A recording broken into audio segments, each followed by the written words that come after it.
Salam cerdas, Ibu Bapak, Saudara-saudara yang saya hormati, berjumpa kembali dengan saya di kanal Awali Rizki dalam sesi komentar berita.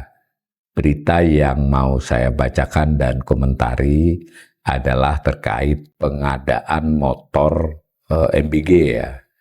Nah, banyak media yang memberitakan, saya bacakan satu berita yang menurut saya informasinya cukup teknis ya, karena itu yang kita banyak kurang paham kan. Nah, saya ambil dari detik.com bagian Detik Oto ya, jadi memang ini berita-berita tentang otomotif di sini. Judulnya, bengkel belum ada, Kok BGN nekat beli 25.000 unit motor MBG. Ditayangkan hari Sabtu malam ya, jam 7 malam. Jadi termasuk berita baru ini. Ini ada gambar ilustrasi motor listrik yang dimaksud motor Emo ya untuk MBG. Beritanya begini. Badan Gizi Nasional BGN telah memesan 25.000 unit motor listrik Emo untuk mendukung program makan bergizi gratis MBG ya. Keputusan tersebut menimbulkan pertanyaan besar usai produsen terkait dikabarkan belum punya bengkel. Di sitir dari laman resminya Sabtu 11 April, jadi juga yang jurnalisnya mengerjakan PR yang menyitir dengan kondisi terkini.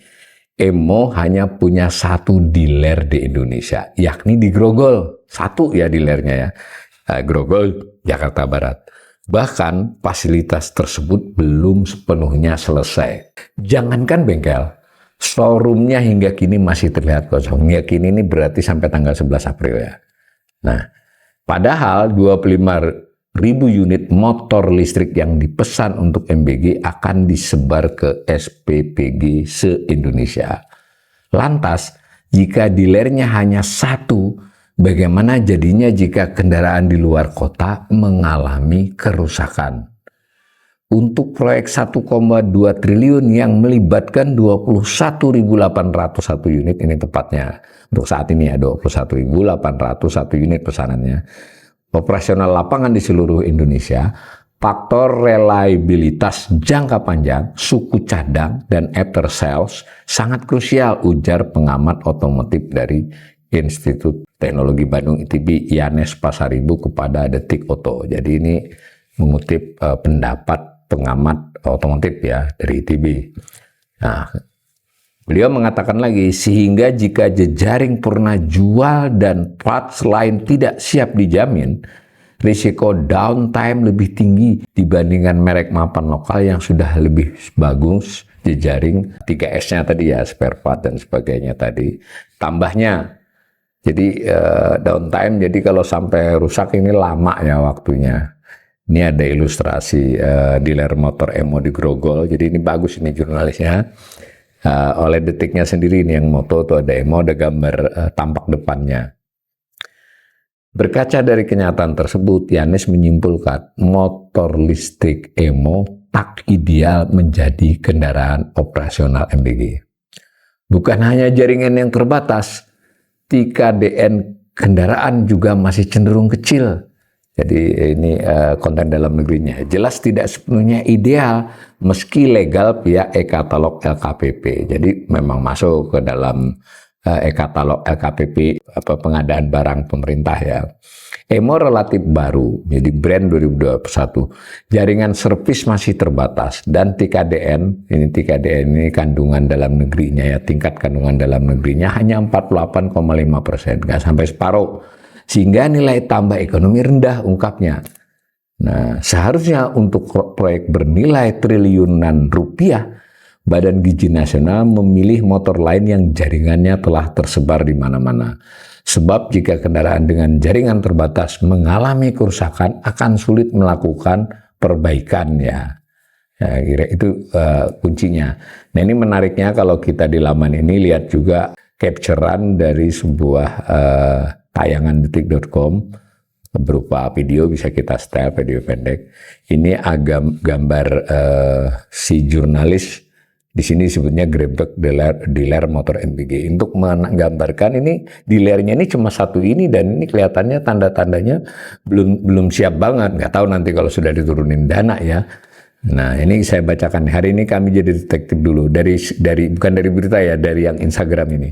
Tapi dari Detik juga, Instagram dari Detik. Jadi kelengkapan berita ini. Target operasinya adalah mencari keberadaan dealer motor listrik dan ternyata dikawal rintik hujan yang sadu nih di sana. Ya, kami dapatkan hanya sebuah bangunan belum jadi. Nah, konon masih dibangun meski proyek pembeliannya sudah jalan, tendernya sudah jalan ya. Coba kalau di dekat rumah kalian ada dealer emo, kabarin kami ya. Jadi Kak penasaran juga. Jadi bagus juga ini jurnalisnya juga. Ya siapa tahu ada dealer di tempat lain. Nah, ini sekaligus saya ke pemirsa juga ini di challenge oleh laporan jurnalistik Detik ini. Ada nggak dealer di tempat lain? Saya baca lagi beritanya. Di kesempatan yang sama ini kembali Pak Yanes tadi yang jadi narasumber. Juga mengkritik keputusan BGN memilih motor listrik jenis trail sebagai kendaraan operasional MBG. Dia menganggap, jadi trail ya yang dipilih, kendaraan model tersebut akan sulit dikendarai ibu-ibu atau kaum hawa. Secara fungsional, motor trail bisa diterima karena dirancang khusus untuk medan berat di wilayah 3T. Nah, jadi memang kalau trail mestinya untuk di daerah 3T ya, terdepan, terluar, tertinggal, yang menjadi sasaran utama distribusi makanan bergizi. Itu benar. Tapi dari sisi ergonomis, kenyamanan dan kesesuaian budaya kurang ideal ya, terutama bagi pengendara perempuan atau ibu-ibu berbusana muslim yang lebih terbiasa dengan skuter matic kecil. Beritanya begitu ya. Saya garis bawahi sekali lagi bahwa sudah beredar berita dan dibenarkan oleh pihak BGN, mereka sudah memesan kurang lebih 25.000 motor listrik untuk operasional SPPG.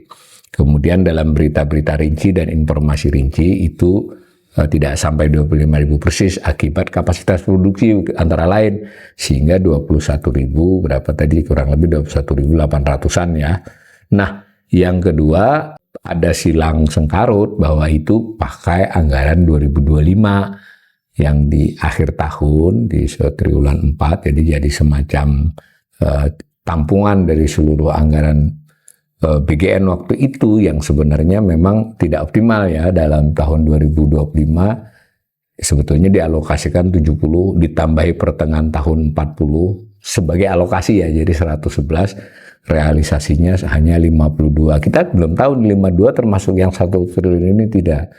Nah, sempat beredar bahwa Menteri Keuangan nggak tahu, tapi juga diberi enggak, itu sudah masuk dalam ini, dalam rancangan. Ini sebetulnya nanti harus clear ya. Jadi apakah memang sejak awal di BGN itu untuk anggaran 2025 ya, bukan yang berjalan 26 ini. Itu memang dialokasikan untuk belanja barang yang antara lain ini belanja modal berarti kalau motor ya, karena dianggap beberapa tahun atau bagaimana kita tidak tahu. Nah, karena yang diberikan ke SPPG bisa juga dia belanja hibah ya, artinya belanja barang tapi yang diserahkan kepada pihak lain. Jadi kan kalau jadi milik SPPG kan tentunya bukan milik BGN dong. Itu harus jelas sebenarnya. Itu kita belum tahu hal-hal seperti itu. Ini yang kita bingung, Menteri Keuangan saja sempat mengatakan tidak tahu ada anggaran itu. Dan ini 2025. Nah, pesanan itu tapi realisasinya di 2026. Nah, ini juga buat kita pemirsa itu harus mulai paham ya. APBN memang bisa, secara teknis bisa begitu. Dikeluarkan duitnya di 2025, bulan November kah, Desember kah, untuk pembelian barang yang datang di tahun 2024 masuk, bayarnya kan masuk anggaran 25 itu bisa, tapi bisa itu tidak berarti sesuai aturan yang lebih teknis lagi. Benar nggak itu sudah dialokasikan dan seterusnya. Dan begitu juga apakah akan berlanjut dialokasi anggaran 2026? Ya karena nanti kan kalau semua dapat kan bukan 21.000 dong. Nah, sekarang aja SPPG sudah lebih kan, sudah 24.000 meskipun memang dinamis karena ada yang di suspend kan karena melakukan apa. Tapi kalau dari berita-berita dan terutama perintah presiden itu bahwa presiden inginnya di akhir tahun 2026 ini MBG sempurna dalam artian semua yang ditargetkan sekitar 83 juta seluruh wilayah Indonesia, berarti itu mungkin SPPG-nya sekitar berapa ya, hampir 30.000 ya, entah 28.000 itu udah ada semua, sebutlah 30.000 kurang sedikit, berarti kan 30.000 motor. Nah, misal ini contoh saja, dan lain sebagainya. Intinya berita ini dan perbincangan tentang ini dalam minggu-minggu ini semakin membuat kita khawatir bahwa pengelolaan MBG, dan yang terutama yang mengelola MBG itu adalah BGN, ini pertama terkesan tidak terencana dengan baik ya. Jadi desainnya seperti apa, rancangannya seperti apa. Yang kedua, kurang transparan. Nah, yang ketiga, kita masih mau tahu nanti pengawasan dan pertanggungjawabannya. Keempatnya, ini penting banget ya, artinya kan sebuah program sebesar ini, proyeksi 2-3 tahun ke depannya seperti apa, dengan sumber daya apa, dengan asumsi seperti apa ya. Jadi tidak bisa hanya melihat MBG bermanfaat, karena manfaat satu hal, biaya hal lain.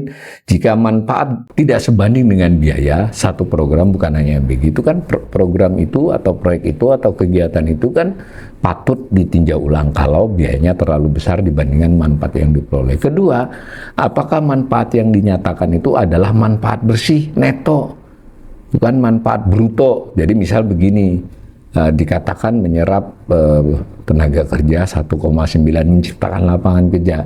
Memang betul dijumlahkan ini tukang masak, tukang ini, tukang itu.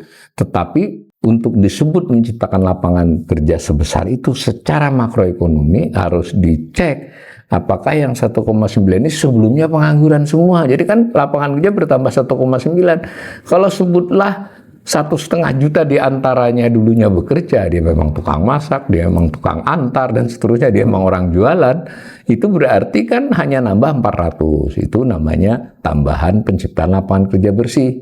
Bagaimana kalau ternyata tambahannya itu mendekati 0, karena orang-orang itu sebelumnya juga bekerja. Itu maksudnya melakukan kajian, tinjauan, dan itu harus, kalau yang paling mungkin melakukan adalah BGN, karena orang lain kan survei mesti terbatas. Kalau BGN kan bisa dengan data-data yang ada dan komunikasi tiap hari dengan semua jejaringnya, bisa memastikan kalau mau sebetulnya berapa biayanya, berapa manfaatnya, dan terakhir kita mulai kehilangan patokan. Sebetulnya MBG ini seperti semula dahulu awalnya untuk stunting, ataukah untuk penciptaan lapangan kerja, untuk apa, kan jadi lain.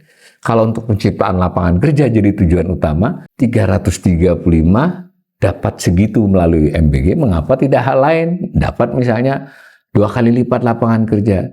Kalau stunting, mengapa yang dikasih makan anak SMA sampai manula, dan seterusnya. Ini bahan yang mestinya pihak pemerintah, khususnya BGN, melakukan kajian. Tentu Bappenas juga berhak ya, karena sebagai ini Kementerian Keuangan bisa minta juga pertanggungjawaban yang sifatnya efisiensi. Kok beli motor, kebutuhannya apa, dan seterusnya. Kita nunggu ya, bahwa masyarakat tidak kurang-kurang, pengamat tidak kurang-kurang mengkritik MBG ini. Presiden tentu pengen ini MBG berjalan baik. Nah, bagaimana solusi jalan tengahnya dari perbincangan itu? Mudah-mudahan ke depan keadaannya menjadi lebih baik.